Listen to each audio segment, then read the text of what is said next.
Spoštovane gledalke in gledalci, lepo pozdravljeni v oddaji Soboški ekran. Tudi letos nadaljujemo tradicijo, da vsak zadnji torek v mesecu v našem studiu gostimo gospoda župana, dr. Aleksandra Ivška. Pozdravljeni. Lep pozdrav vam v studiu, prvič letos. Lep pozdrav vsem gledalkam in gledalcem pri Malih zaslonih. Nekako bova tudi letošnje leto pričela s tematiko, ki je bila rdeča nit tudi v lanskem letu, to je prenova Slovenske ulice. Občani zdaj lahko precej nazorno spremljajo dela, ki potekajo pred Zvezdo. Ja, tako je.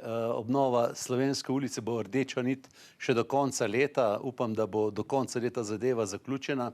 Gre za velik projekt, gre za precej obsežen projekt, ne samo finančno, tudi logistično, tudi usklajevalno z vsemi, ki bivajo in delajo na Slovenski ulici. Tako da vlagamo veliko truda v to, da povzročamo za svojimi deli čim manj nevšečnosti že omenjenim, seveda pa ne gre brez težav. No in dela pri Zvezdi, ki so se začela pozimi, so ravno posledica tega prilagajanja del tistim, ki Slovensko ulico in območje ob Slovenski ulici uporabljajo za svojo poslovno dejavnost. Namreč želja in pa tudi naš namen je bil, da se prostor pod Kostanji pri Zvezdi uredi pozimi, ko vrt ni odprt, in da se s tem ne povzroča dodatna poslovna škoda Zvezdi, ki bo lahko potem, to sem prepričan sedaj, poleti še bolj žarela v svoji lepoti na novi terasi. Tukaj so se postavljala seveda tudi vprašanje, kako je z obstoječimi Kostanji, ki so nekako duša tudi naš Sobotčancev, in ideje so bile tudi te, da se Kostanji zamenjajo z novimi. Seveda v občinski upravi in tudi jaz osebno se s tem nisem mogel sprijazniti. Je pa res, da enega ali dva Kostanja, ki sta pa resnično strohnela in sta tudi nevarna za obiskovalce tega lokala, je bilo potrebno in jih bo potrebno zamenjati, ostali pa ostanejo in ploščad kot taka, kot rečeno, bo še bolj privlačna kot do sedaj. Ostali del Slovenske ulice pa poteka torej prenova po načrtih. Kot smo tudi obljubili, bomo delali fazno, da bomo omogočili dostop vsem v vse lokale gostinske in tudi trgovske lokale. Z lastniki lokalov in gostilničarji imamo, torej gostinci imamo kontakte, poskušamo reševati tekoče odprta vprašanja.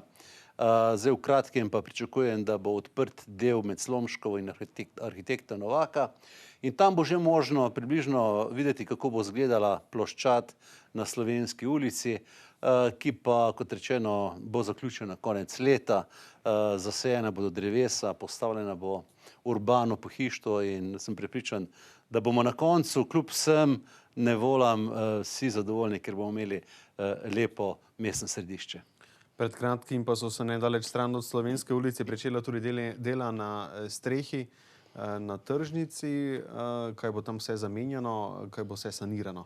Ja, streha je puščala že nekaj let in nesprejemljivo je bilo seveda, da tako za prodajalce kot za kupce, da v času deževja pozimi, ko je bil sneg, streha pušča in seveda povzroča močenje delovnih površin in pa površin, ki jih obiskujejo kupci. Mi smo v koncu lanskega leta v proračunu našli sredstva dobrih 90 000 evrov, opravili razpis, ki je bil uspešen in sedaj se dela opravljajo.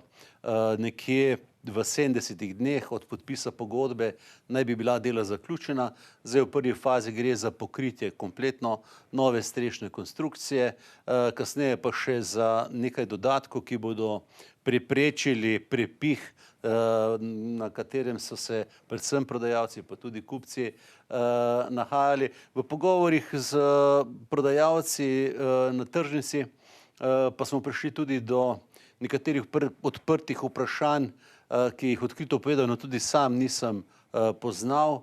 Gre za sam dostop do ploščadi na tržnici za tiste, ki pač imajo nekoliko omejene sposobnosti gibanja, za starejše ljudi, potem za dostop prodajalcem do tržnice za dostavo, z parkiranjem in tako dalje. Te stvari pa sporedno rešujemo z željo, da tržnica dejansko arhitektonsko postane lepa. Ampak to je premalo. Tržnica mora tudi zaživeti vsebinsko in zaradi tega tudi kar nekaj ukrepov pripravljamo za to, da bi prodajalcem na tržnici na nek način subvencionirali prodajna mesta, tako da bi se kot prodajalci pojavljali predvsem ali pa tudi lokalni ponudniki hrane, da se jim bo to splačalo, ker ne bodo plačevali za prostor. In skratka, končna želja in cilj je, da tržnica postane duša mesta, to, kar je tržnica v vseh primerljivih mestih. No, pa morda še vseeno poudarjava, vendarle pa v tem času je možno nakupiti izdelke, ki jih je bilo prej možno na tržnici. Sama ponudba se odvija na Trgu kulture v pomožnih prostorih, ki jih uporabljajo prodajalci, tako da tamkaj je tudi možno nadaljevati z nakupovanjem. Ampak le za kratek čas, dajali ste rok za izvedbo del je 70 dni. Tako. Medtem pa sami in pa tudi v sodelovanju z občinsko upravo zagotovo že precej dela posvečate proračunu v letošnjem letu 2020. Kakšna bo usmeritev, kakšne bodo prioritete? Ja, že kar, bom rekel, nekaj mesecev pripravljamo zgradbo proračuna, sedaj tudi že detajle. In v četrtek 30. januarja je prvo branje na seji mestnega sveta, kjer bom predstavil predlog proračuna. Poudarjam, gre za predlog proračuna, ki so ga občinski svetniki že dobili na dom in ga imajo možnost tudi detaljno pregledati. Ta teden potekajo odbori, na katerih se obravnavajo posamezne postavke proračuna. Značilnost proračuna je, da je še nekako pod vtisom evropskih sredstev, ki jih moramo počrpati v 2-3 letih iz naslova celostnih trajnostnih naložb. Zato je obseg proračuna okoli 27 milijonov višji od tistega, ki je sicer normalen obseg proračuna za mestno občino okoli 19 do 20 milijonov. To vsebuje tako sredstva, ki jih pričakujemo s strani Evropske unije, ki jih imamo že odobrena, in pa tudi lastna sredstva, ki jih bomo vlagali kot soudeležbo pri teh evropskih projektih. Predvsem se bo v končni fazi koriščenja sredstev iz naslova celostnih trajnostnih naložb sedaj delalo na komunalni infrastrukturi, se pravi na cestni infrastrukturi. V obrazložitvi proračuna zelo jasno piše, da bomo ta sredstva namenili za prenovo nekaterih pomembnih ulic v samem mestu. To je Slomška ulica, ulica arhitekta Novaka, Staneta Rozmana ulica, Lendavska ulica in Kroška ulica. Tukaj imamo možnost črpati evropska sredstva, kot rečeno. Nadaljevali in končali bomo z mestnim središčem, z prenovo oziroma začetkom prenove kanalizacije, o čemer smo govorili v zadnjem letu dni. Sobota je potrebna celostne prenove kanalizacijskega sistema. Dober milijon evrov namenjamo širitvi infrastrukture v severno-obrtni industrijski coni in pa soudeležba mestne občine je tudi vsebovana v proračunu pri izgradnji vzhodne obvoznice, kjer smo sofinancerji dela tega projekta. Skratka, 45% celotne mase proračuna je za investicije, kar je zelo pomembno. Pomembno pa je tudi to, da dobrih 30% mase sredstev iz proračuna gre za socialne transferje, za različne subvencije, za vrtce, za dome starejših in tako dalje.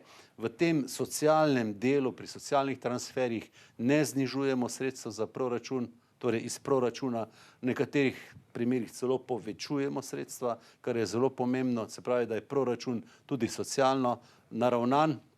Ne znižujejo se sredstva z naslova programov športa, investicije v šport, v zdravstvo in tako dalje. Še in še bi lahko naštel. Skratka, celotna zgradba proračuna je po mojem prepričanju razvojno usmerjena, vzdržna, seveda pa pri vsakem proračunu je, hočeš nočeš, potrebno izravnati proračun tudi delno z zadolževanjem. Mi predlagamo mestnim svetnikom zadolžitev 1 100 000 evrov v letošnjem proračunu. To je približno toliko, kolikor na letni ravni odplačujemo anuitete za kredite, tako da se realno ne bomo bistveno zadolževali. Je pa potrebno omeniti, da v letu 2020 začenjamo še z enim zelo pomembnim projektom, to je energetska sanacija stavb v javni lasti. 14 stavb bomo energetsko sanirali v letošnjem in naslednjem letu. Gre predvsem za osnovne šole, za nekatere telovadnice, med njimi tudi zelo pomembno telovadnico Partizana, in pa še druge pomembne investicije. Skratka, proračun je po mojem dobro zastavljen, ni fiksiran, tako da zdaj to je vloga svetnikov in svetnic, daje še določene predloge, za katere mislijo, da niso vsebovani v proračunu. Pričakujem sprejetje proračuna v prvi obravnavi 30. januarja, potem bomo takoj začeli z usklajevanjem predlogov in pričakujem, da bomo naslednjo sejo, torej drugo branje proračuna, izvedli nekje 20. februarja. To pa predvsem iz tega razloga, ker potem so v zadnjem tednu februarja počitnice in bi zopet zavlekli sprejemanje proračuna za 14 dni, 3 tedne, kar bi pa pomenilo, da bi zopet zavlekli tudi razpise, na katere se prijavljajo različna društva, kulturna društva, športna društva, tako da res hitimo, kar se dela tiče, zato da čim prej z razpisi gremo ven in da imajo društvo potem možnost prijaviti se in tudi pridobiti sredstva. Kar nekaj projektov ste omenili, pa morda, če se dotaknemo enega izmed njih, kjer je sicer občina, kot ste dejali, zgor v vlogi sofinancerja, to je gradnja obvoznice, nekako dokončanje, še nadaljevanje tistega, kar je že bilo zgrajenega. Kdaj je realno pričakovati, da bodo zabrneli gradbeni stroji? Bilo je nekaj zapletov v zvezi z vzdrževalnikom v Sebebrcih, ampak ta zaplet se je sedaj rešil skupaj z sodelovanjem z občino Moravske Toplice. To je bil pogoj za to, da se izda gradbeno dovoljenje. Odkupi zemljišč so opravljeni, pridobljena vsa potrebna soglasja, tako da jaz računam, da bi z pridobivanjem gradbenega dovoljenja Direkcije Republike Slovenije za ceste, za infrastrukturo, se opravičujem, pričela nekje v spomladi letošnjega leta, potem pa optimistično gledano konec nekje ali pa druga polovica leta razpis za izvajalca in potem začetek 2021 začetek del. Zdaj smo na dobri poti, tudi kot investicija smo zaenkrat še kot prioritetna. Seveda se ves čas smo v kontaktu z Direkcijo za infrastrukturo, kajti takih in podobnih projektov je v Sloveniji zelo veliko in hitro padeš iz drugega na 10. mesto oziroma v čakalnico. Mi si tega ne želimo, ker 14-milijonski projekt, to je vzhodna obvoznica, je nujno potreben. Celotna obvoznica bo dobila šele smisel za vzhodno obvoznico in povezavi z severno obrtno industrijsko cono in pa občina Moravske Toplice in Goričkimi občinami bo bistveno vplivala na zmanjšanje prometa na Lendavski ulici. Skratka, mi si želimo in delamo na tem, da 2021 zabrnijo stroji. Na občini pa medtem pripravljate tudi postopke spremembe oziroma priprave občinskega prostorskega načrta za področje fazanerije. Kaj vse se tam predvideva oziroma kaj bo predvideval ta načrt? Ja, razgrnitev prostorskega načrta je med občankami in občani kar vzbudilo nekaj zanimanja, torej veliko zanimanja, tudi najbolje razburjenja, kar je po svoje dobro. Ker to je namen javne razgrnitve prostorskega načrta, da ljudje povejo svoje mnenje, kaj mislijo o tem. In v nobenem primeru občina ali pa jaz kot župan ni lastnik zemljišča, torej govorimo pravno ja, ampak sicer, da bi za tem razpolagala brez, da bi vprašala občanke in občane. Posebej je vzburilo dejstvo, da je zarisano v enem delu fazanerije med Kopališko in Razlago ulico, kjer je sicer nezaščiten gozdni pas, da se del dreves odstrani in da se tam namestijo nogometna igrišča za vadbo nogometne šole Mura. kajti na obstoječi lokaciji, ki jo imenujemo Grbavica, ni mogoče več izvajati te vadbe, zaradi tega, ker je tam vodovarstveno območje. No, in to dejstvo ni gotovo dejstvo, to je še vprašanje samo tudi razprave, izmenjave argumentov za in proti. Zdaj pa, ko sem povedal vodovarstveno območje, pa moram povedati, da to pa je tisto, kar zasledujemo ves čas, da zaščitimo vodni vir, ki ga imamo v fazaneriji, namreč v sklopu vodovoda sistem B, druga faza, se bo vodarna, ki je povezana z tem zajetjem, širila in se bo izgradila vodarna na desni strani Kopališke ulice, zraven Visitor centra. Kot rečeno, kompletno tako imenovana Grbavica do kanala pa se na območju 3 hektarjev posadi z novimi drevesi. Se pravi, naredi se dodaten park, poleg obstoječega, in to se mi zdi zelo dobro. Dobra rešitev tudi zaradi zraka, ki ga dihamo v samem mestu. Stvar odločitve pa je, ali bomo šli v odstranitev dela, kot že rečeno, nezaščitenega gozda ali ne, vkolikor bo odločitev večine ali pa bodo prevladovali argumenti proti, se v to ne bo šlo, kar pa ne pomeni, da se prostorski akt na drugih delih ne bi sprejemal. Pomembno je, da se sprejme, ker s tem dobimo tudi osnove za pripravo projekta zimskega kopališča in pa, kot rečeno, da se na območju, kjer je sedaj Visitor center, ki, kot vemo, žalostno samuje, postavi objekt Zveze organizacij za tehnično kulturo, ki bo povezan z Visitor centrom funkcionalno in pa tudi vsebinsko in ga bo zopet oživel, kar je bil prvotno smisel. V delu, kjer so sedaj vrtički, se postavi vodarna, to je črpališče vode iz vodnih virov fazanerije, vrtičke premaknemo nekoliko više in uredimo celotno to območje, tako kot je bila že dolgoletna želja. Kot rečeno pa bomo o tem se še pogovarjali, to je možno tudi spreminjati, to ni zdaj fiksirano in občanke in občane pozivam, da strpno, modro in z argumenti seveda sodelujejo v tem projektu. Nobenega razloga ni za strah, da bomo rušili, če tega ne bodo oni želeli.